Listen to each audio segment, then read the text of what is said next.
вопрос вы бы задали президенту? Очень хочется, чтобы не было войны.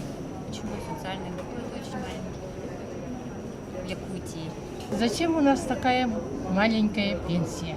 Когда будут поставляться качественные продукты в наши магазины?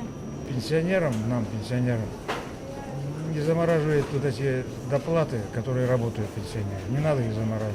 Мы и так работаем. Когда будет, в конце концов, строиться муниципальное жилье, а не все жилье на продажу. Когда будет в России доступна ипотека по 4%. Почему в Якутии такие дорогие цены на жилье? Когда улучшить жилищные условия, а второй, наконец, построить школы и детские сады. Как облегчить жизнь людей в такие морозы, такой туман? Когда поднимут зарплату почтальонам, когда будут условия, хотя бы проезд, чтобы большие участки можно было воспользоваться проездом.